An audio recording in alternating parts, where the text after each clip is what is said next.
Hello, ladies and gentlemen, and welcome to this Bytethat podcast bit. My name is Juan Velascourt. I am joined alongside Ryan and Keith, and the CEO of the company Triple H recently got a brand new documentary titled Triple H Thy Kingdom Come. It's not his first DVD being put out, but it is the first where you have guys like Undertaker completely out of character talking about Triple H, how he became to be Triple H all the way from terrorizing to Hunter Hearst Helmsley to the man we know today. And we thought it would be really interesting to get to watch this, not together, but at the same time, get our thoughts on it. So I'm not going to waste any time. Either one of you, what did you really think about? Did this meet your expectations? Did it disappoint you? Yeah, I really enjoyed this DVD. I've been a wrestling fan my entire life. Growing up, Triple H was my favorite wrestler, much like Eugene. And yeah, it was like seeing my childhood almost through like a different light.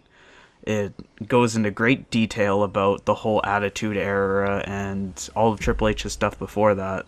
And no, I really enjoyed it. I thought it was really good. I think as of late, WWE has done really good with these the documentary aspect of these DVDs.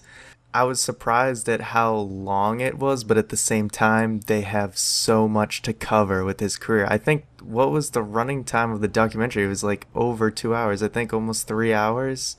But I thought it was well done. The only downside I thought is since there was so much to cover, there were a lot of things they couldn't go into a lot of detail about, and then there was other things that they might have spent too much time on. But overall, I still think it was a really well done documentary. Well, I agree completely, because the documentary is pretty much Triple H's entire career.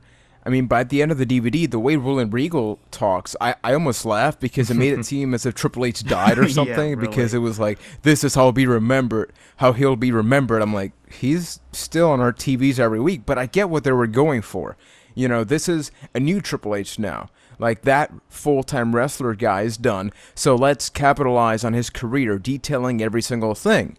The thing was, as you stated, Ryan, that maybe they tried to cover so much, because they covered way more than in CM Punk's DVD. CM Punk's DVD, they covered the fact that he was in the Indies, but they didn't go through every independent scene that he was in. With Triple H, they went through his beginnings and training to his first character, to how he got named, to how his name changed, all those things. So it was surprising to see that DX was non-existent in this DVD set.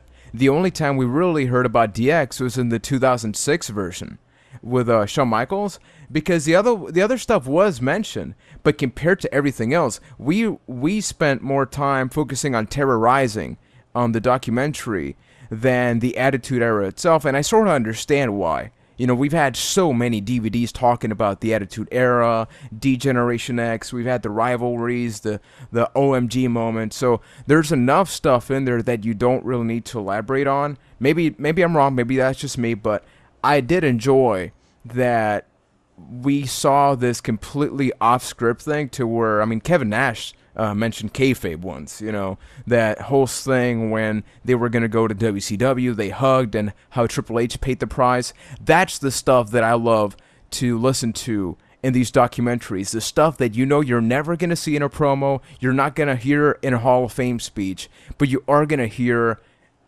during this. Obviously, the way this DVD is put out together, or documentary as a whole, Triple H is one of the top bad guys right now, but the way it ends is on a very positive note. Don't you think it's interesting how, the DVD is almost completely separate from the product, in the sense that you look at how it ends versus how Triple H is doing now, and the DVD puts him as this, tremendous guy that people love and respect, but then he's getting booed out of the building. Well, yes and no, because even at the end of the DVD, they talk about how Triple H is just trying to do what's best for business. And it's a way to make it, like, it shows his character in a different light, yeah, but at the end of the day, it's still hitting the same point home about how Hunter's the guy that's going to take over the WWE when Vince retires one day, and he's just trying to do what's best for the WWE. So it's basically the same means and a different ends. Well, obviously there's a separation between the two, and I'm guessing the DVD was put together completely before the storyline had really even come about, and you don't really want to kind of get into that whole being the bad guy at the end, like to end the documentary, even though that's the most recent thing he's been doing. So, they obviously want to keep it separate, and obviously eventually this DVD, when it's viewed years down the road, you don't want that kind of storyline at the end kind of putting a sour note or something like that. Yeah, it makes me think back to the Vince McMahon DVD from a couple years ago, how they're trying to, like, make Vince seem like a good person. Like, they almost, like, Vince has split personality disorder. There's Vince McMahon over here, who's the loving father and grandfather, and then over here, here's Mr. McMahon. Here's the evil tyrant of the corporation. It's almost kind of like that kind of thing going on. No, and that's the great thing that we get to see in these DVDs. Exactly as you said, Triple H, they were talking about how he's the family man. And by the way, for one, I respect Triple H way more than I already do, because a lot of times we'll see the on-camera character. We have an idea of what he does behind the scenes, but just watching that last chapter on the DVD... Dude has a lot on his plate. Way too much. I mean, I was like, holy crap, I'm watching this and I'm already tired. And the fact that he works out an hour and a half during the day, an hour and a half after he puts his his little girls to bed, I'm like, how do you even have time to wrestle or even consider being a storyline that also involves, either learning a script or delivering a message separate from your now primary job? It's ridiculous. Now, I watched the Blu-ray version of the DVD, which had a bunch of special extras. And in one of the extras, there was a thing about, like, WrestleMania weekend for WrestleMania 29, how Triple H was doing all these business summits, these meet and greets, taking care of stuff behind the scenes, doing photo shoots and everything, and it got to the point where he was so busy that he couldn't even think about his match with Brock Lesnar up until about 20 minutes before the match with Brock Lesnar. Wow. Like, it's an interesting thing, but so much respect for Triple H, like you said. I didn't get a chance to watch the extras, so was there anything else that stood out for you? Like, I mean, that was pretty cool. I know there was the Mark Jindrak thing that we mentioned in our last full episode, but is there anything else that we might have missed? It kind of fills in the gaps with a couple of, like, fun stories in it. It goes into a lot more detail about the whole Shawn Michaels returning Triple H feud thing. There's a really funny story from Diamond Dallas Page in there about how he had to phone Triple H and tell him to stop using the diamond cutter on Raw.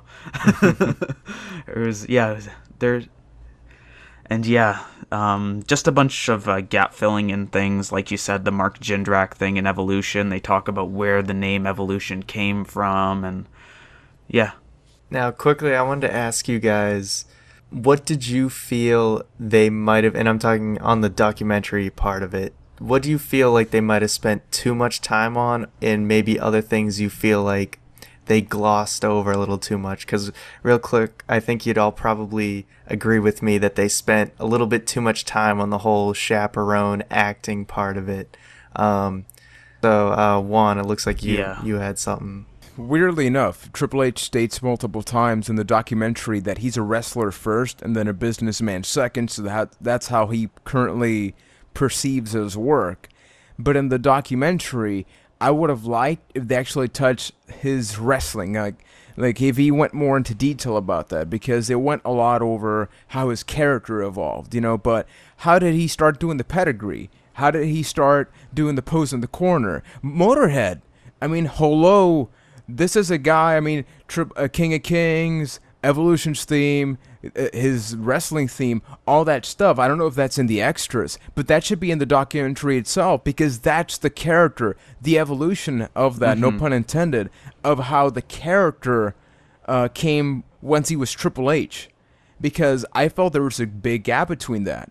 I think that was one of the things you mentioned, Keith, in the extras, but his feud with Shawn Michaels at around 2002, that type of stuff was completely omitted. And once again, I get it. Some of that stuff has been brought up in either a podcast or interviews, but those are really key moments, because once the Attitude Era ended, it was kind of dead for a little while, and Evolution just sort of was featured in the documentary. I would have thought if it was an idea that Triple H had, they would have emphasized on that more.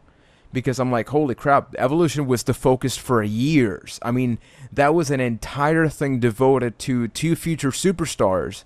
And I would have actually liked to see how he thought about maybe Batista leaving. I know that that's another thing, but it would have been cool to go more really in depth interesting about that because stuff. arguably Triple H's most dominant time during that 2002 to 2000 almost 5, I would say, he was all over Raw. Like, it was all about him. He was basically the face of the company at that point, and all of that was just kind of a mere mention. They skipped over like all his feuds with everyone from WCW that had come in, and all of that was just they touched on Evolution, and that was it. Now this brings me to a pretty good question. Who is this documentary for? Wrestling fans, no question. It's for people that want that little bit of insight into the business, especially people that grew up in the Attitude Era. It's for them. Yeah, but which type? I mean, there's wrestling fans that honestly couldn't care less about the matches, but care more about the story. Then there's vice versa. Then there's sort of the 50-50. Ryan, I don't know if you want to talk a little bit about that. Yeah, I think they found their audience with the long watching hardcore fans. You can tell the way that these documentaries are now. They've kind of thrown away the kayfabe and have been out of character for all of these because they know their audience and that's what they want to see. Now, comparing it to other documentaries, there's Chris Jericho's, CM Punk's, Mick Foley's. How would you rate this up there? Let's put it one-on-one with CM Punk's. As how it's put together, not the story, because the story is relative to the wrestler, but the way it was structured, the way it was edited. Which one did you find more entertaining, CM Punk or Triple H, strictly from an entertainment standpoint? I would go with CM Punk's. I think it was better put together, but at the same time, Punk has a easier story to tell, where it was him, the company was always against him and he was always fighting his way to the top. So you actually had this consistent storyline through the whole documentary, which made it really interesting. And there was less to cover because he's had a shorter WWE career, so you could kind of go more in depth about certain things. True. So as a documentary itself, I think Punk's just flowed better because, there was that overarching theme throughout the entire documentary. Now, Keith, question for you. Since you looked up all the extras, you saw the documentary, Yes. Is there anything that from Triple H that you didn't know about that you learned through this documentary? Like I said before, Triple H was my favorite wrestler growing up. I followed the whole thing throughout most of my childhood, and just kind of, there was the dark times in the 2003, but I've always kind of enjoyed Triple H's work. But besides little fun stories about how he got the role of being the chaperone and that kind of stuff, not really.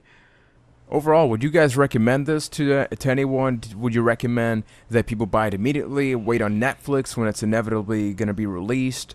We didn't get to talk about the matches. I think a lot of us have either watched the matches or something.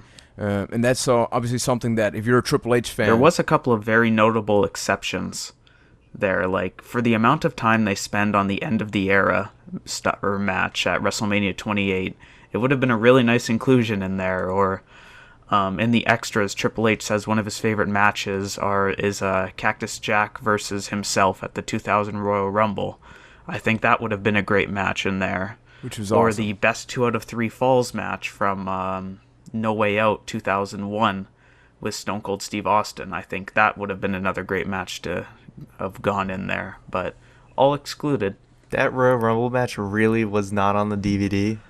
No, it wasn't. It's mind-blowing. That is a big omission. Real quick, I wanted to ask you guys, what were your thoughts on the inclusion of The Undertaker in this documentary? Because I think this is the first DVD he's really participated in, like, in a major role. It's weird. It's weird seeing The Undertaker as not The Undertaker. I mean, it was awesome, the stuff he was saying. Like, that one story where Triple H, when he started dating Stephanie, and he went to The Undertaker and said, like, what's your opinion on this? And The Undertaker just laid out, like, this is going to happen, this is going to happen, and this is going to happen, but don't worry about it. And then all of those things happened, just like The Undertaker said. Like, he's the best. I think what was weird to me is just the fact that he wore a hoodie throughout the entire interview. I'm like, oh, it's just, I mean, we're used to seeing you in... Because he's a badass. We are used That's to sort why of seeing he him did in it. capes and all exactly. that. He's got to look cool with his hood up. True. Exactly. So overall, are you guys pleased with the documentary? You happy you saw it? Regret it? Cried? I would recommend it. I would recommend going out to purchase the Blu-ray version of the documentary if you can, because it helps fill in a lot of those gaps in the timeline of the DVD. But overall, yeah, great watch. Would watch it again. I would say it was a good DVD. It's up there, as probably as one of the documentaries that I like the most that they've put out. I would say if for hardcore Triple H fans, you probably already have it, but otherwise I'd say, get the Blu-ray like Keith said. And if you're just sort of a casual fan and not really into Triple H, I would say, either catch it on Netflix or, get the standard version. For me, I think this documentary did a pretty good job of portraying his life and summarizing it in like 2 hours. It doesn't really tell you anything you haven't heard before, but it's really nice to watch nonetheless. So I would strongly recommend for people to check it out. If you're not a huge Triple H fan, and if you're not really a huge fan of his wrestling style, then yeah, wait for it on Netflix. Everything WWE related is coming out to at least the American version of Netflix. So definitely check it out. I'm glad we guys had this conversation because Triple H has been a part of our life. He has. Can't tell if you're being sarcastic or not, but I know you love Hunter, man. Yeah. I know you love Hunter. Triple H was my hero growing up, and like I'm the type of person that always roots for the bad guy. So most of my childhood was rooting for Triple H. He was my hero. Many more documentaries like this are probably going to come out. We got Mick Foley, we got CM Punk. There's a lot of guys that probably have their stuff coming out. I know Goldberg has one coming out recently. I don't know how much of a documentary versus match collection that is. But, maybe we'll talk about some, maybe we won't. Regardless, remember you guys can check us out over on iTunes by searching Bytethat. That is Byte with a Y. You can check out our show clips over at youtube.com/ByteThatCast. Like us on Facebook also at ByteThatCast. You can check us out at bytethat.com where we have all our social media buttons. Write to us on Twitter, same thing, ByteThatCast. Send us an email, send an Eskimo, send Keith back to the Serengeti, as long as we're having a good time. That is what we're here for. And until next time, take care. Bye-bye.